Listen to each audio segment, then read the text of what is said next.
What's going on, guys? Welcome back. So, for those of you who don't know, yesterday Pokemon released an updated version of the VGC 2017 Rules, and there were some changes in there that had a lot of us competitive players a little bit concerned, and has sparked a lot of discussion. But part of the response to some of these changes has been some misinformation and some general confusion, and so I was hoping by making this video to, one, clear up some confusion that was made, and two, provide my personal thoughts and feedback on the changes to the rules document and what I would hope to see in the rules going forward. I will go ahead and say that right now I do have some of Verlisify's videos open here. I am not attacking Verlisify. He said some things that aren't actually factually correct, and I would just like to clear that up because I know a lot of people watch his videos, and yeah, this isn't me saying anything negative about Verlisify. It's just that I want to address some of the information that he's presented and try and clarify some things. So yeah, this isn't an attack, this isn't a drama video. I just want to clear some things up. So yeah, with all that in mind, let's just go ahead and jump into it. So first of all, I'm going to try and clear up some confusion that's been going around. So this is the first thing. This should be 302, I believe, not 303. Cool. Okay, so here's the first thing.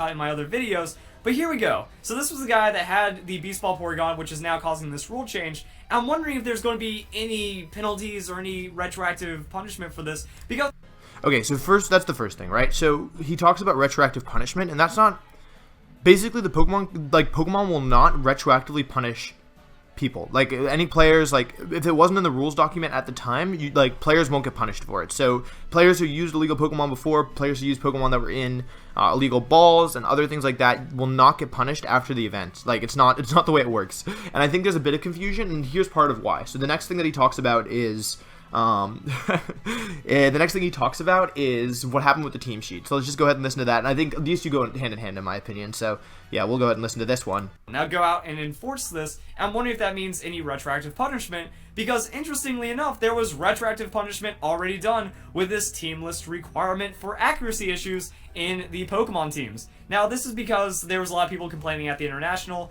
Like there was that guy that lost his Gastrodon because instead of putting Meadow Plate, he put Miracle Seed. They do the we're not done with this clip, but yeah, I'm really sorry whoever lost their Meadow Plate Gastrodon. Exact same thing, but because of the name problems, that's what caused him to lose his Pokemon. So those people were already punished at the event, and then it was put into the rules after. But see.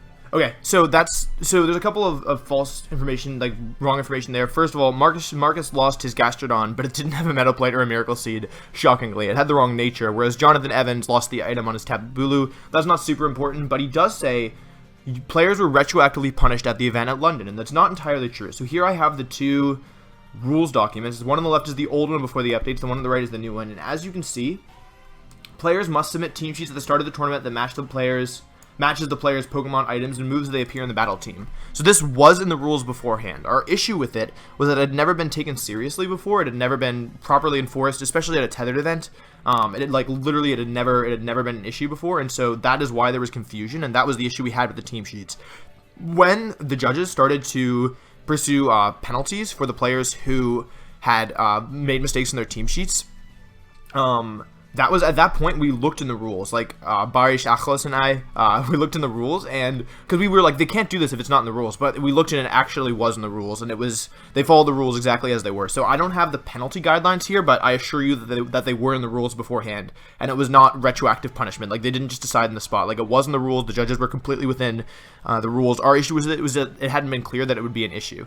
That was the problem we had with it, but it was in the rules. They were entirely justified in the fact that they were following the rules as well. So yeah, that's that. Next up we have this battle video, and one really interesting thing about the battle video is that if there is a limit in Pokemon Sun and Moon like Omega Ruby and Alpha Sapphire, I couldn't get a clear answer. You know, I asked the question, is there a limit to a number of save battles? Someone said they believe it's 100, and then in Omega Ruby and Alpha Sapphire there was 100. So that means if you have, say, 90, 80 battle videos, or even a max battle video save, and you forget to clear it before going to regionals, you can actually get a game loss, because we're in a pretty battle-heavy format. We're in a best 2 out of 3. So that's okay, so basically the thing about this is that regionals are tethered events. So you can't save videos in a tethered event. And so, okay, so we'll talk about battle videos in a bit, but basically I think it's important to note that you can't be, like, this isn't going to take, this rule, the battle video rule that we'll talk about in a little bit, isn't going to be an issue in anything above regionals and above. Mid-season showdowns and PCs, that's where they potentially will have problems, but regionals are tethered.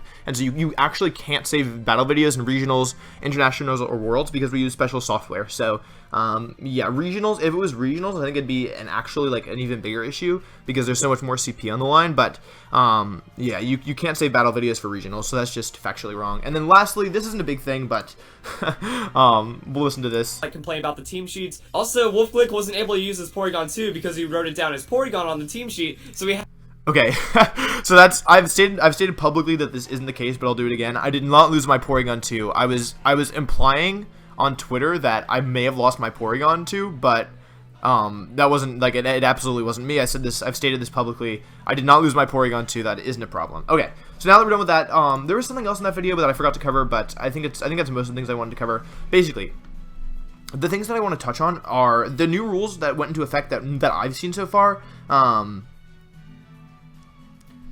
Is the fact that basically there's new rules with changing battle videos, with saving battle videos. Sorry.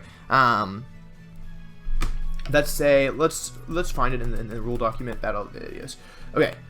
So basically, here are the updates. Added team list requirement, etc., etc. Added battle video save requirement twice. They added Pokeballs. I'm not going to talk about that. I don't have a problem with that. And then added penalty for failure to save battle video. So basically, the issue, part of the reason why people are up in arms is because there's now a penalty of a game loss if you forget to save a battle video. And for anyone who's played Pokemon in online battles or in untethered events, you know that it's very easy to not save a battle video because all you have to do is click B and then immediately click A, and then you don't save your battle videos. So sometimes, I know that I personally, for example, I played a set versus Aaron Zeng before I was trying to, he was helping me train for nationals, and we had this amazing first game, and both of us intended to save the battle video, and neither of us did, just because it's so easy and it's so instinctual to not save battle videos. Especially in practice, you're not going to be saving most of your battle videos because you'll need that space. So that's kind of part of the problem. The other part of the problem is how is it phrased? I've forgotten. Okay, I made a little meme about this, but basically, this is another misconception, right? So we were up in arms because the penalty for attempting to view your opponent's screen, which is one of the biggest issues in competitive Pokemon in terms of actual cheating, it's very, very, very serious if someone is looking at your screen. It actually ruins the integrity of the competitive game, in my opinion, and it's super serious. And part of the reason why I personally was angry is that Tier 1, first time is caution, second time is warning, and third time is game loss. So basically the juxtaposition here is that your third time looking at your opponent's screen is the equivalent of not saving a battle video. However, there's a couple misconceptions that are going around about this. This is not a change. They didn't update anything. So it's not like they added in battle videos and they also added in screen peeking. That's not what happened. This was already in the rules. So they just didn't change anything, and we just didn't realize it before. I guess we knew it was in the rules, but I think when we saw, okay, updates after London, they must have addressed the important stuff, and we saw, okay, oh, they've added a battle video requirement, why do they have that? And then we also saw the screen peeking stuff, and they hadn't improved. This is pretty non-severe. The penalty for doing this is pretty not serious, considering how serious the offense is. However, I saw Jen tweeting on Twitter, as opposed to tweeting on other social media sites, but she said that basically Tier 1 caution is almost always only for junior division. I believe, don't quote me on that, I don't have the tweets up with me, but she said that basically any judge can choose to escalate this at any time. So it sounds like that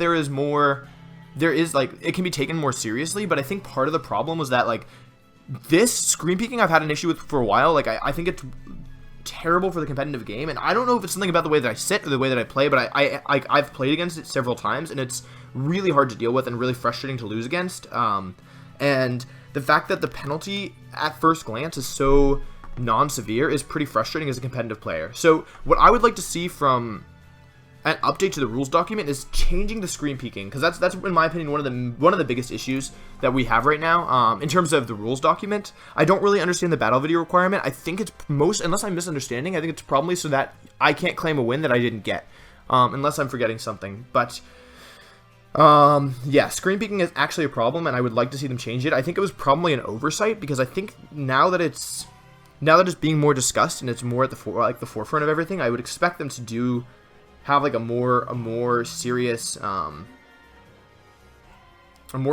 penalty. I don't know. So that's most of the things that I wanted to say, I think. The rules documents, the major updates, they now have illegal balls, which I think is a positive thing. They have manual hack checks as well, which will take forever, but it's probably, like, if it's good for the competitive game, then that's fine. Oh yeah, I didn't find it in the video, but Verlisify said that people were changing EVs and IVs and moves and stuff at London. That did not happen. Like, what we said was that there was the potential for it to happen, but I can't 100% guarantee that it did not happen, but I feel very confident that that was not an issue. From what I saw from the players I spoke to, and like the teams that I saw and the games that I saw, like I'm fairly confident that that was not an issue. We can't know for sure, of course, but I'm more concerned about screen peeking at the moment than players changing their stat values and stuff. So yeah, I think that's it for the most part. There's obviously more to be said, but I don't want to make this too long. So basically, there's a lot of misinformation going around. It's not like this is a new change. The screen peeking thing has always been in the rules, and I would like to see it updated to be more serious. That's all I'm asking for. Battle videos obviously are a little bit, they seem superfluous to me, but because it doesn't affect regionals and above. It only affects mid-season showdowns and PCs. It's not the end of the world, and then you just have to like be aware of it going into the thing. I don't think the penalty should be so severe, but I don't know. I guess that's what it is. And change balls is good. Yeah, I think that's it. If you have any questions, feel free to leave them in the comments down below. I will do my best to answer them. I hope I covered everything, and I'll see you guys next time. Thank you for watching. Goodbye.